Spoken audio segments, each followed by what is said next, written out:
अहान अब सोचने लगा था कि आदित्य रायजादा उसे और शनाया को साथ रहने देगा। सब जानते थे कि शनाया अहान की कमजोरी है। अहान, ये घर कितने का है? 10 करोड़ का। अहान ने सच बताने का फैसला किया। कार्तिक कोहली की वजह से यह बंगला मुझे 10 करोड़ में मिला है। कार्तिक कोहली। शनाया ने कार्तिक कोहली का नाम सुना था। कार्तिक और अहान एक दूसरे को जानते हैं। इसका मतलब Ahaan Raizada group of industries से नाता रखता है। शनाया ने चीजें जोड़ना शुरू किया तो उसकी आंखें खुली की खुली रह गई। अब क्या होगा जब शनाया को अहान की असलियत के बारे में पता चलेगा? कार्तिक कोहली तो शिमला का सबसे बड़ा और अमीर बिजनेसमैन है। कार्तिक कोहली ही था जो स्प्रिंग कॉर्पोरेशन को बना रहा था, और इस स्प्रिंग कॉर्पोरेशन में उसने बहुत बड़ा अमाउंट इन्वेस्ट किया था। एक तरह से वो उसका मालिक ही था। शिमला में ऐसा कोई नहीं था जिसे कार्तिक कोहली के बारे में पता नहीं था। शनाया ये सब मन ही मन में सोचकर परेशान हो रही थी। अहान का सरनेम रायजादा है, और अगर अहान कार्तिक कोहली को जानता है तो इसका मतलब ये कि Ahaan Raizada group of industries से ताल्लुक रखता है। एक ही पल में शनाया का खूबसूरत चेहरा फीका पड़ गया। तुम जो सोच रही हो वो सच है। अहान जानता था कि कभी ना कभी उसके सामने सच आने ही वाला था। इसका मतलब तुम उस फैमिली से हो? हाँ, मैं रायजादा ग्रुप ऑफ इंडस्ट्रीज का उत्तराधिकारी हूं, और इस स्प्रिंग कॉर्पोरेशन में मेरा भी इन्वेस्टमेंट है। I am sorry Shanaya. तुम्हें माफी मांगने की कोई जरूरत नहीं है अहान। तुमने ऐसा कुछ नहीं किया है जिसके लिए तुम्हें शर्मिंदा होना पड़े। शनाया के मन में सवाल की गुत्थी और उलझती जा रही थी। अहान, मैं कुछ देर अकेले रहना चाहती हूं। शनाया को कुछ समझने के लिए और अपने दिल को मनाने के लिए थोड़ा वक्त चाहिए था। ठीक है, तुम्हें कुछ भी चाहिए तो मुझे कॉल कर लेना शनाया। शनाया, मैं एक दिन तुम्हें सब बताऊंगा, और अब वो दिन ज्यादा दूर नहीं है। जब अहान रूम से चला गया तब शनाया को एहसास हुआ कि वो रो रही थी। मैंने अहान पर आंख बंद करके भरोसा किया, पर उसने इतनी बड़ी बात आज तक मुझसे छुपाई। शनाया के मन को इस बात से बहुत ठेस पहुंची थी। उधर बंगले से निकलने के बाद अहान का दिल भी बहुत भारी हो गया था। मुझे पता था कि जिस दिन शनाया को ये पता चलेगा उस दिन उसका रिएक्शन ऐसा ही होगा, पर फिर भी मैं शनाया को ऐसे नहीं देख सकता। इन 3 सालों में मैंने पहली बार हमारे रिश्ते में ऐसी दरार देखी है, और ये सब मेरे फैमिली बैकग्राउंड की वजह से है। इस वक्त मेरे पास सब ठीक करने का एक ही तरीका है, मनाली और शिमला में शांति लाना। मनाली से आने के बाद अहान को एहसास हो गया था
ये देखकर शौर्य ने अचानक से ब्रेक मारे। तुम गाड़ी चलाने पर ध्यान दोगे प्लीज? उस लेडी की आवाज में डिससैटिस्फैक्शन था। अब यस सॉरी, मेरा ध्यान नहीं था। छोड़ो, गाड़ी पार्क करो और अंदर चलो। शौर्य ने जल्दी से गाड़ी पार्क की और दोनों कार से उतर गए। जब उस लेडी ने अहान की कार को देखा तो उसकी आंखों में जलन थी। तभी उस लेडी ने वहां खड़े सिक्योरिटी गार्ड से पूछा, क्या आपको पता है ये कार किसकी है? क्या वो शिमला का ही कोई है? उसने तुरंत अपना सिर ना में हिला दिया। तभी वहां शौर्य आया और उसने कहा, नमिता चलो अंदर चलते हैं। दोनों जब रिसेप्शन तक पहुंचे तब नमिता ने कहा, तुम यहीं इंतजार करो, मैं अंदर आती हूं। ठीक है। जब तुम्हारा काम हो जाए मुझे कॉल कर देना, मैं तुम्हें लेने आ जाऊंगा। जैसे ही शौर्य मुड़कर वापस जाने लगा, उसे वहां पर आहान नजर आया। आहान, तुम यहाँ क्या कर रहे हो? तुम्हें इससे क्या मतलब? तुम मुझसे ऐसे बात कर सकते हो? मैं शनाया का कजिन हूं, तुम इससे बात करो। क्या यही वो घर जमाई है? इस वक्त वहां नमिता आई और उसने ये सवाल किया। शौर्य के साथ कुछ दिन रहते हुए नमिता ने आहान के बारे में बहुत सुना था। ये वही है नमिता, अगर कभी तुम इसे कहीं देखो तो इससे दूर ही रहना। चिंता मत करो, मैं इसे अपने आसपास भी नहीं आने दूंगी। अच्छा अब तुम जाओ, मेरी बेस्ट फ्रेंड अभी बस आती ही होगी। ओके बेबी, मुझे कॉल कर देना जब तुम्हारा हो जाए, मैं तुम्हें लेने आ जाऊंगा। इतना सुनकर शौर्य वहां से चला गया। आहान विकी और रॉकी का इंतजार करने लगा। तुम दूसरी टेबल ले लो, मुझे यहाँ बैठना है। आहान जिस टेबल पर बैठा था वहां से व्यू बहुत अच्छा था, इसलिए नमिता को वो टेबल चाहिए था। क्या ये टेबल तुम्हारी फैमिली ने खरीदा है? नहीं, पर मुझे ये टेबल अच्छी लगी। सॉरी मिस, आपको पहले आना चाहिए था। अब मैं इस टेबल से नहीं जाऊंगा। इतने में वहां एक अधेड़ उम्र का आदमी आया। यह आदमी कौन है नमिता? उस आदमी ने पूछा। मनीष, ये गिल परिवार का घर जमाई है। घर जमाई? उस आदमी ने ये बात पहले सुनी थी और उसे याद नहीं आ रहा था कि उसने ये बात कहां सुनी थी।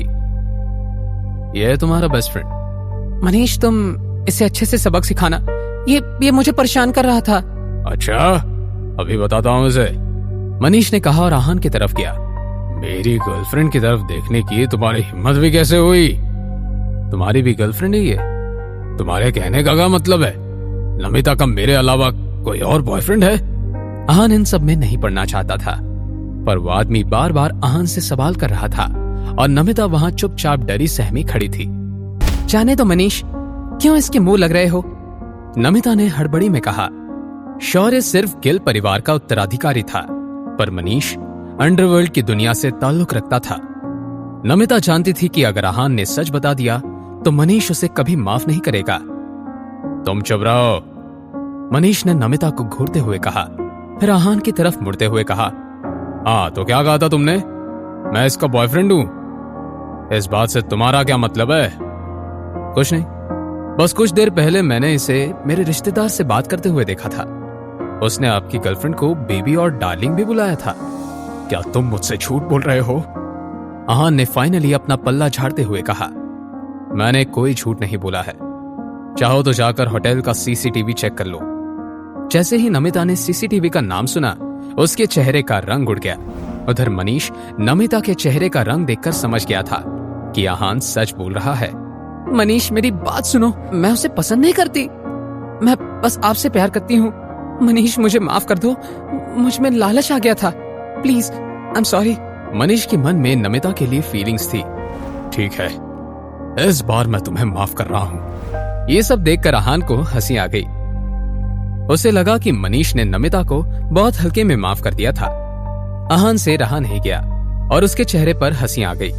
आहान उन्हें इग्नोर करके वहां से जाने लगा तो मनीष को सहन नहीं हुआ ये सब। उसने तेज आवाज में कहा, भाई रुक जाओ। आहान रुका और बहुत कामली उसने कहा, जाने दो। नहीं जाने दूंगा, तुम्हारा ये एटीट्यूड मुझे बिल्कुल पसंद नहीं आया। तुम जानते भी हो मैं कौन हूं। मनीष को अपने पावर्स पर बहुत गुरूर था। देखो, तुम्हें बाद में पछताना पड़ेगा। मैं अपने किसी डिसीजन पे आज तक नहीं पछताया और तुम्हें सबक सिखाना शायद मेरा सबसे सही डिसीजन है। आज के बाद तुम जरूर पछताओगे कि ये तुम्हारी गलतफहमी है। उधर मनीष का कॉन्फिडेंस देखकर नमिता खुश हो रही थी, पर कुछ से पल में उसका मुस्कुराता चेहरा हैरानी में बदल गया था। मनीष आहान के सामने घुटने टेक कर बैठा था। नमिता को विश्वास नहीं हो रहा था। ऐसा कैसा हो सकता है? नमिता ने खुद से ही कहा। अब तुम्हें पछतावा है या अभी भी कुछ कमी रह गई है? मनीष की बोलती बंद हो गई। उसने कभी भी किसी को इतनी फुर्ती से एक्शन करते हुए नहीं देखा था। आहान के एक ही बार से मनीष समझ गया था कि यह कोई मामूली आदमी नहीं था। जैसे ही मनीष ने माफी मांगनी चाही, उसने वहां पर रॉकी को देखा। रॉकी को देखकर मनीष की आंखों में चमक आ गई। मनीष दरअसल रॉकी और विकी के लिए काम करता था। रॉकी को वहां देखकर मनीष को लगा कि अब वो उसे बचा लेगा और आहान से भी बदला ले लेगा। रॉकी भाई। रॉकी का नाम सुनकर नमिता भी खुश हो गई। रॉकी के पीछे पीछे विकी और विवान भी आए। विवान आहान का खास आदमी था। उसकी मां के चले जाने के बाद विवान ने उसका हमेशा साथ दिया था। तीनों आपस में हंसी मजाक करते हुए आ रहे थे। अचानक से उनकी नजर आहान और मनीष पर पड़ी। तीनों हैरान रह गए। मनीष आहान के सामने घुटने टेक कर बैठा था। वो सोच रहे थे कि कहीं मनीष ने खुद को किसी मुसीबत में तो नहीं फंसा लिया था। यंग मास्टर, देरी से आने के लिए हम माफी चाहते हैं। ये देखकर नमिता और मनीष दोनों शॉक थे। हाँ, कोई बात नहीं, मुझे आए ज्यादा देर नहीं हुई है। यंग मास्टर, इसमें आपको ज्यादा परेशान तो नहीं किया है ना? ये मेरी गलती है। आप इसे जो सजा देना चाहे वो दे सकते हैं। उसकी जरूरत नहीं है, ज्यादा कोई बड़ी बात नहीं हुई है। आहान को इतना शांत देखकर रॉकी ने चैन की सांस ली। उठो आप और दफा हो जाओ यहां से। रॉकी ने मनीष की तरफ देखते हुए गुस्से में कहा। Thank you young master, thank you. आप बहुत दयालु हैं। तुम यहां से तो बच गए, पर मुझसे नहीं बचोगे। यंग मास्टर को परेशान करने के लिए तुम्हें जरूर सजा मिलेगी। सजा भुगतते हुए सोचना तुमने क्या किया है। हाँ रॉकी भाई, मैं ध्यान रखूंगा। चलो, हमारा काम ज्यादा इंपॉर्टेंट है। और जी यंग मास्टर। रॉकी, विकी और विवान ने अपनी सहमति देते हुए कहा और आहान के पीछे पीछे अपनी स्वीट की तरफ चले गए। इन सब में आहान ने नमिता की तरफ देखा भी नहीं था। नमिता अपनी बेवकूफियों के लिए शर्मिंदा हो रही थी। वो सोच रही थी कि शौर्य कैसा पागल आदमी है कि अपने ही रिश्तेदार के होते हुए उसकी इज्जत नहीं करता। वो चाहता तो आहान के सहारे बहुत कुछ हासिल कर सकता था, पर उसे तो आहान को नीचा दिखाने से ही फुर्सत नहीं थी। अब नमिता ने यह तय किया था कि वो शौर्य को कभी कांटेक्ट नहीं करेगी और आहान की असलियत भी नहीं बताएगी। वो चाहती थी कि शौर्य ऐसा बार बार करे और अंत में आहान के गुस्से का शिकार बने।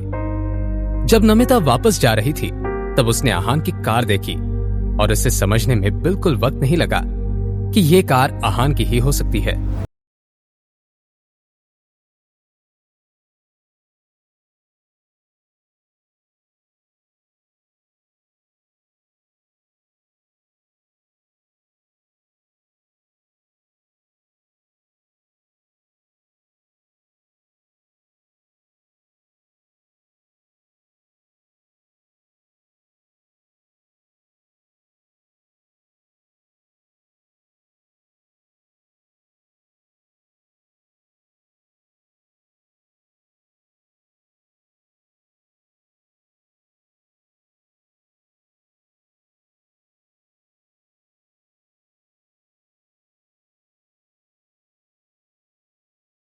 उन्हें नहीं पता था कि आहान और विवान एक दूसरे को जानते थे। आखिर आहान किस किस को जानता था? उसने इन तीनों को क्या जरूरी काम से बुलाया है? जानने के लिए देखिए अगला एपिसोड सिर्फ पॉकेट एफएम के YouTube चैनल पर। और सीक्रेट अमीरजादा के सारे एपिसोड्स को सुनने के लिए डिस्क्रिप्शन में दी हुई लिंक से डाउनलोड कीजिए पॉकेट एफएम ऐप।